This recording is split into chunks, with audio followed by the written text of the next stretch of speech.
கேட்கலையா கேட்கலையா அப்பாவி சிறுமிகளின் அழுகுரல்கள் கேட்கலையா? தமிழக அரசே தமிழக அரசே காவல்துறையே காவல்துறையே கேட்கலையா கேட்கலையா? அளவற்ற அருளாளனும் நிகரற்ற பேரன்புடையனும் ஆகிய ஒரே இறைவனும் உண்மை இறைவனும் ஆகிய அல்லாஹுவை போற்றி புகழ்ந்தவனாக ஆரம்பம் செய்கின்றேன். தமிழகத்தில் அதிகரித்து வரக்கூடிய சிறுமிகள் மற்றும் பெண்களுக்கு எதிரான பாலியல் குற்றங்களுக்கு கடும் தண்டனைகளை தர வேண்டும் என்கின்ற கோரிக்கைகளை முன்வைத்து நெல்லை மாவட்டத்தின் மேலப்பாளையம் அனைத்து கிளைகளின் சார்பாக இந்த பேரணி இப்பொழுது நடைபெற்று கொண்டிருக்கின்றது. கோவையில் சூலூர் என்கின்ற பகுதியில் ஒரு 10 வயது சிறுமி தன்னுடைய வீட்டிற்கு அருகிலே இருந்து விளையாடி கொண்டிருக்கக்கூடிய நேரத்தில் அவளை கார்த்திக் என்று சொல்லக்கூடிய ஒரு காம கொடூரன் சாக்லேட் தருவதாக கூறி கடத்தி செல்கின்றான். அந்த குழந்தையை கற்பழித்து சீரழிக்கின்றான். புரூட்டல் மர்டர் என்று சொல்வார்கள். கடுமையான முறையில் துன்புறுத்தி அணுவாக சித்திரவதை செய்து அந்த குழந்தையை படுகொலையும் செய்கின்றான். சித்திரவதை செய்த அந்த குழந்தையினுடைய உடலை சேற்றிலே தூக்கி எறிந்துவிட்டு சென்று விடுகின்றான். அவனே தேடுறது மாதிரி அவனும் தேடுகின்றான். பிறகு காவல்துறை தீவிரமான விசாரணை நடத்தி குற்றவாளிகளை கைது செய்கின்றார்கள்.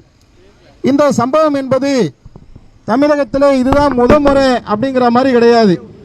இதே மாதிரியான சம்பவங்கள் தொடர்ச்சியாக நடைபெற்று வருவதை நாம் பார்க்கிறோம். புதுச்சேரியில் 2024 வருடத்தில் 9 வயது சிறுமி சேம் இதே சம்பவம் பாருங்க. வீட்டுக்கு வெளியில் விளையாடிட்டு இருக்கிறா அந்த சிறுமியை காக்கா கருணாஸ் என்று சொல்லக்கூடிய ஒரு கயவன் அவன் என்ன செய்யறானா, அந்த 9 வயது சிறுமியை கடத்தி கொண்டு போய் இதே மாதிரி கற்பழித்து அவன் படுகொலை செய்கின்றான். அவன் கூட இருந்து விவேகானந்தன் என்று சொல்லக்கூடிய ஒருவன் உதவி செய்கின்றான். அவன் ஜெயிலே தூக்கு மாட்டி சாவுறான். அவன் சாவுறதுக்கு தகுதியான ஒருவன் தான். இந்த கருணாஸ் இப்ப ஜெயில இருந்து வரக்கூடிய நிலையை நாம பார்க்கிறோம். இதே மாதிரி நீங்க பாத்தீங்கன்னு சொன்னா சென்னையில ஹாசினி என்று சொல்லக்கூடிய ஒரு 6 வயது சிறுமி. 6 வயசு பிள்ளைக்கு என்னங்க தெரியும்? குழந்தைய பார்த்தா நமக்கெல்லாம் தூக்கி கொஞ்சனும் போல தோணும். அந்த பால் வடியக்கூடிய முகத்தை பார்த்தால் கருணையும் அன்பும் தான் மனிதனுடைய உள்ளத்திலே ஊற்றெடுக்கும். ஆனால் இந்த 6 வயசு குழந்தைய தஷ்வந்த் என்று சொல்லக்கூடிய ஒரு காம கொடூரன் கற்பழித்து கொலை செய்கின்றான். கோர்ட் அவனுக்கு ஜாமீன் தருது. வெளியே வந்து அவங்க அம்மாவை படுகொலை செய்யறான், காசு தரலன்னு சொல்லி. எவ்வளவு பெரிய அநியாயம் பாருங்க. இதே மாதிரி பாத்தீங்கன்னா சென்னையில அயனாவரத்தில் மாற்றுத்திறனாளி சிறுமி. மாற்றுத்திறனாளினா என்ன? அவர்கள் நம்மை போல இருக்க மாட்டார்கள். ஏதோ ஒரு ஊனம் அவரிடத்தில் இருக்கும்.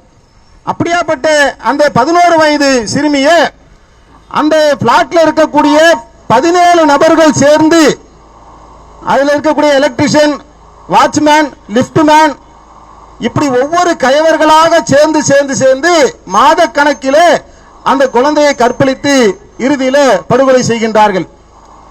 அதே மாதிரி பாத்தீங்கன்னு சொன்னா காரைக்காலில் 9 வயது சிறுவனை ஹோமோசெக்ஸ் என்கின்ற ஒன்றிற்காக குழந்தைன்னு பார்க்க மாட்டேங்கிறான், சிறுவனு பார்க்க மாட்டேங்கிறான், கிழவின்னு பார்க்க மாட்டேங்கிறான். இந்த 9 வயது சிறுவனை கொண்டு போய் பலாத்காரம் செய்து படுகொலை செய்யக்கூடிய காட்சியை நாம பார்க்கிறோம்.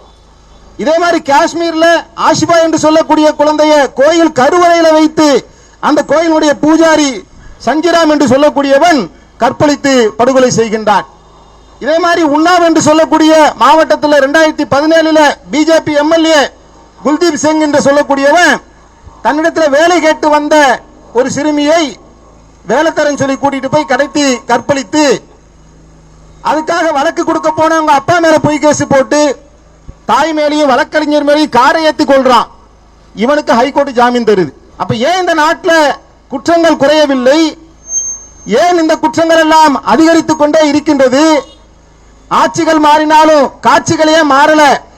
அதிமுகவாக இருந்தாலும் திமுகவாக இருந்தாலும் தாவேக்காவாக இருந்தாலும் தூய சக்தி நாங்க தான், தீய சக்தியை ஒழிக்க வந்த தூய சக்தி என்று சொன்னாலும் ஏன் இந்த காட்சிகள் எல்லாம் மாறவில்லை என்று சொன்னால் இது மாறவும் மாறாது. ஏனால் அடிப்படையில் இருக்கக்கூடிய பிரச்சனைகளை தீர்க்காத வரையில நிச்சயமாக இந்த பிரச்சனைகளை அவர்களால் தீர்க்கவே முடியாது. என்ன பிரச்சனை இருக்கு நாட்டில்? ஒரு மனிதனை எது மிருகமாக மாற்றுமோ அதெல்லாம் இன்றைக்கு சர்வசாதாரணமாக உலவிக் கொண்டிருக்கக்கூடிய காட்சியை பார்க்கிறோம். ஒருத்தன் சாராயத்தை குடிக்கிறான், போதை தலைக்கு ஏறுது. பற்றாக்குறைக்கு போதை மாத்திரைகள், போதை ஊசிகள், கஞ்சாங்கிறான், அப்படிங்கிறான், கொகைங்கிறான், பல்வேறு விதமான போதை வஸ்துக்கள் இன்றைக்கு இளைஞர்களிடத்தில் பரவலாக இருக்கக்கூடிய காட்சி நாம பார்க்கிறோம். இந்த போதை வயப்பட்ட நிலையில இருக்கக்கூடிய இளைஞன் ஆண்கள் வெறி பிடித்த மிருகங்களாக மாறிவிடுகின்றார்கள். இப்ப நாய் இருக்கலங்க, நாய் நம்மளை பார்த்தா என்ன செய்யும்னா பல நேரங்கள்ல ரெண்டு கொலை குலைச்சிட்டு ஓரமா போயிடும். அதே ரேபிஸ் வந்த நாயினா துரத்தி துரத்தி கடிக்கும், வெறி பிடிச்சிடும். அதுக்கு யார் ஓனர்னு தெரியாது, யார் குழந்தைன்னு தெரியாது.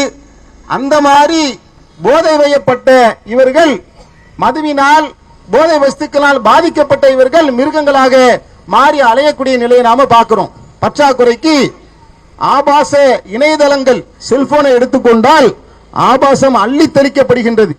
விதவிதமான ஆபாசங்கள் இன்டர்நெட்ல உலா வருது. குறிப்பிட்ட சில இளைய சமுதாயம் இதில் போய் சிக்குகின்றார்கள், சீரழிகின்றார்கள். நாட்டில் இருக்கக்கூடிய அதிகாரிகளுக்கு தெரியாதா? அரசுக்கு தெரியாதா? இன்றைக்கு வரைக்குமே அது போன்ற இணையதளங்கள் இருக்குதா இல்லையா? அந்த காட்சிகளை எல்லாம் பார்க்கிறான், போதை மாத்திரையை சாப்பிடுறான், போதை வசப்படுகின்றான்.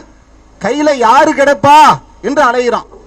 கிளவி கிடைச்சாலும் விட மாட்டேங்கிறான், குழந்தை கிடைச்சாலும் விட மாட்டேங்கிறான். இவர்களால் சீரழிக்கப்பட்டவருடைய பட்டியலைத்தான் நாம் வாசித்துக் கொண்டிருக்கின்றோம். இந்த பட்டியலாம் வெளியே வருது, இவ்வளவுதான் நினைக்கிறீங்களா? 101 தான் வெளியே வருது. 99 பேர் மானத்துக்கு அஞ்சி குழந்தையுடைய வாழ்க்கை போயிருமே, எதிர்காலம் போயிருமே என்று பயந்து கொண்டு அதை மூடி மறைக்கக்கூடிய சம்பவங்கள் ஏராளம் ஏராளம். அப்ப இந்த நிலையிலிருந்து, இந்த வெறி பிடித்த மிருகங்களில் இருந்து இந்த நாட்டை காப்பாற்ற வேண்டும், நம்முடைய குழந்தைகளை பாதுகாக்க வேண்டும் என்று சொன்னால் அதுக்கு என்ன தீர்வு? இப்ப புதிதாக பொறுப்பேற்றிருக்கக்கூடிய தாவேக அரசு முதல்ல ஒரு அறிவிப்பை வெளியிடுறாங்க. 716 மதுபான கடைகளை நாங்கள் மூடுகிறோம் என்று சொன்னார்கள். மூடிட்டாங்களா? மூடியதற்கான வெள்ளை அறிக்கை என்ன? உண்மையிலேயே மூடப்பட்டுச்சா இல்லையா, அல்லது வாயளவில் இருக்குதா என்பது எதுவுமே தெரியல. மக்களுடைய கோரிக்கை என்ன? இந்த கேடு தரக்கூடிய இந்த மதுபானத்தை ஒட்டுமொத்தமாக மூட வேண்டும், சாராய கடைகள், டாஸ்மாக் கடைகள் இயங்கக்கூடாது என்பதுதான் மனித சமுதாயத்தினுடைய நம்முடைய கோரிக்கைகளாக இருக்கின்றது. அதை அரசாங்கம் உடனடியாக செய்ய வேண்டும். அரசாங்கமே போதை வஸ்தை வித்துக்கிட்டு அதனால் பாதிக்கப்பட்ட ஒருவன் ஒரு தவறு செய்வான்னு சொன்னா அவனை கண்டிக்கிறதுல குற்றவாளிக்கு அதிக தண்டனையா, குற்றத்தை தூண்டியவனுக்கு அதிக தண்டனையா சட்டத்தின் பார்வையில? அப்ப ஒருவன் வெறி பிடித்த மிருகமாக மாறுவதற்கு அரசாங்கமே காரணமா ஆயிருதா இல்லையா? போதை வஸ்துக்கள் இன்றைக்கு கல்லூரிகளிலே நடமாடக்கூடிய காட்சியை பார்க்கிறோம். யார் போதை வஸ்துக்காக விற்பனைக்கு கைது செய்யப்படுகின்றார்களோ, போதை பொருள் விற்பனைக்காக சில நாடுகளிலே உடனே தூக்கு தண்டனை கொடுக்கிறான், ஸ்பாட்லயே அவுட். அந்த தண்டனைகளை இந்தியாவிற்கு கொண்டு வர வேண்டும். இந்த போதை விற்பனைக்கு பின்னால் பெரும் கொண்ட அரசியல்வாதிகள் இருக்கின்றார்கள், தொழிலதிபர்கள் இருக்கின்றார்கள். இதுல கோடிக்கணக்கான பணம் புழங்குகின்றது. கடுமையான தண்டனைகள் மூலமாகத்தான் இந்த போதை புழக்கத்தை நாம் ஒரு முடிவுக்கு கொண்டு வர முடியும். எனவே தமிழகத்திலே, இந்தியாவிலே போதை பொருள் விற்பனைக்கு தண்டனையாக தூக்கு தண்டனை அறிவிக்க வேண்டும் என்று நாம் கேட்டுக்கொள்கிறோம். இந்த கோவையில் பாதிக்கப்பட்டிருக்கக்கூடிய சிறுமி, அவள் முஸ்லிமா, இஸ்லாமியரா? எதற்காக ஆயிரக்கணக்கிலே இங்கே வந்து இஸ்லாமியர்கள் ஆர்ப்பரித்து நிற்கின்றார்கள்? இஸ்லாமிய மார்க்கம் இந்த உலகத்துக்கு என்ன சொல்லுகின்றது என்று சொன்னால், இந்த உலகத்தில் இருக்கக்கூடிய அனைவருமே ஒரு தாய் ஒரு தகப்பனுக்கு பிறந்தவர்கள் தான். எல்லாருமே ஆதமுடைய மக்கள், எல்லாருமே எங்களுடைய சகோதரிகள் என்கின்ற உணர்வோடு தான் இங்கே நாங்கள் ஆர்ப்பணித்து இருக்கின்றோம். இன்றைக்கு அவர்கள் வீட்டிலே நடந்தது, கோவையிலே சூலூரிலே நடந்த சம்பவம் நாளைக்கு நெல்லையிலே மேலப்பாளையத்தில் நடக்காது என்கின்ற உத்தரவாதம் என்ன இருக்கின்றது? அப்ப எங்க வீட்டில் நாளைக்கு இது மாதிரியான சம்பவங்கள் நடக்கக்கூடாது என்று சொன்னால் இந்த குற்றவாளிகளுக்கு அதிகபட்ச தண்டனை தர வேண்டும். குற்றவாளிகளை கைது பண்றீங்க, போக்சோ சட்டத்தில் போடுறீங்க, அப்புறம் என்ன நிலைமை? 170% குற்றவாளிகள் போக்சோ சட்டத்திலிருந்து விடுதலை வெளியே வந்துடுறான்.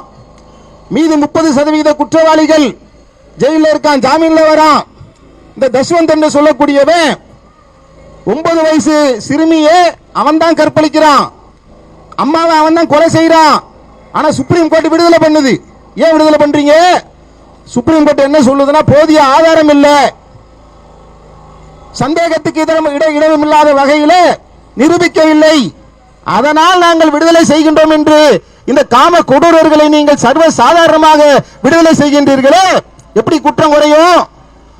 எவனெல்லாம் இந்த கைமத்தனத்தை செய்கின்றானோ அவனுக்கு ஒரு மரண பயத்தை காட்டவில்லை என்று சொன்னால் எந்த ஆட்சி வந்தாலும் இந்த கொடூரங்கள் நிற்கப் போவது கிடையாது. அப்ப எங்களுடைய ஜமாத்தின் சார்பாக நாங்கள் என்ன கோரிக்கை வைக்கின்றோம் என்று சொன்னால், ஒருவன் சிறுமிகளை வேட்டையாடுவான் என்று சொன்னால், சீரழிப்பான் என்று சொன்னால், படுகொலை செய்வான் என்று சொன்னால், பெண்கள் மீது கையை வைப்பான் என்று சொன்னால், அவன் தான் அந்த கற்பழிப்புக்கு காரணம் என்பது தெளிவாகிய பின்னால் அவனை முச்சந்தியில நிற்க வைக்க வேண்டும். அவர்களுக்கு உண்டான கடும் தண்டனைகளை தர வேண்டும். இந்த நாட்டுடைய சட்டங்கள் குற்றவாளிகளுக்கு ஆதரவாக இருக்கின்ற நிலையை நாம பார்க்கிறோம். நம்மளுடைய சட்டங்களால் சரியான முறையில தீர்வை வழங்க முடியவில்லை என்பதை நாம பார்க்கிறோம். ஏன்னா சட்டம் இருக்கு, குற்றம் அதிகரிச்சுக்கிட்டே இருக்கு. அப்ப ஒரே தீர்வு என்ன? நம்ம நாட்டில் பெட்ரோல் இல்லைங்க, சவுதி அரேபியால இருந்து வாங்குறோம்ல. நம்ம நாட்டில் கேஸ் இல்ல, ஈரான்ல இருந்து வாங்குறோம்ல. நம்ம நாட்டில் சட்டம் சரியில்லை என்று சொன்னால், போதுமான அளவுக்கு இல்லை என்று சொன்னால், இஸ்லாமிய சட்டம் தான் இது போன்ற கடுமையான குற்றங்களுக்கு தீர்வை வழங்கி நிரூபிச்சிருக்கு. அந்த இஸ்லாமிய சட்டங்களை ஏன் இந்தியாவிற்கு கொண்டு வரக்கூடாது? ஏன் முஸ்லிம்களுக்காக கேட்கிறோமா? இங்க நிற்கக்கூடிய காவல்துறை அதிகாரிகள், உளவுத்துறை அதிகாரிகள், இந்து மக்கள், கிறிஸ்துவ மக்கள், என அருமை சகோதரர்கள், எல்லார் வீட்டிலும் சின்ன குழந்தைங்க இருக்கு. நம்ம வீட்டு புள்ள நாளைக்கு பாதிக்கப்பட்டா அந்த பாதிக்கப்பட்ட தகப்பட்ட போய் கேளுங்க, அவன் கொதிக்க மாட்டானா?